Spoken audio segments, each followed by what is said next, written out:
Motif cinta segitiga, Kopda M sewa pembunuh bayaran habisi istrinya demi pilih kekasih baru.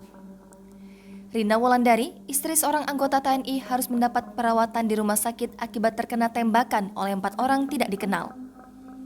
4 orang tidak dikenal itu disewa oleh Kopda M atau Kopral II Muslimin, suami Rina Wulandari. Adapun aksi penembakan tersebut terjadi pada Senin 18 Juli 2022 yang lalu di sebuah perumahan Banyumanik, Kota Semarang, Jawa Tengah.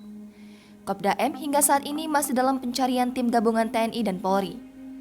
Kapolda Jateng, Irjen Ahmad Lutfi menjelaskan, pihaknya sudah mengamankan 8 saksi, salah satunya adalah kekasih Kopda Muslimin yang baru berinisial W. Kopda Muslimin awalnya sudah mengajak W untuk lari tapi menolak. Akhirnya, kekasih Kopda Muslimin berinisial W itu diamankan polisi. Selain pengakuan dari kekasih Kopda Muslimin, para pelaku lapangan atau eksekutor yang berjumlah 4 orang itu mengaku dapat arahan dari Kopda Muslimin. Lutfi menyebut eksekutor yang disewa 2 kali menembak Rina Wulandari. Pada tembakan pertama tak tepat sasaran sehingga tembus.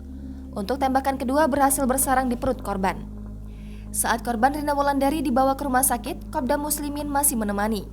Tak berselang lama, Kopda Muslimin melakukan transaksi dengan para eksekutor. Disiapkan uang 120 juta rupiah untuk kompensasi kepada para pelaku. Setelah melakukan transaksi, para pelaku menggunakan uang tersebut untuk membeli sepeda motor dan emas. Barang-barang tersebut ikut diamankan polisi.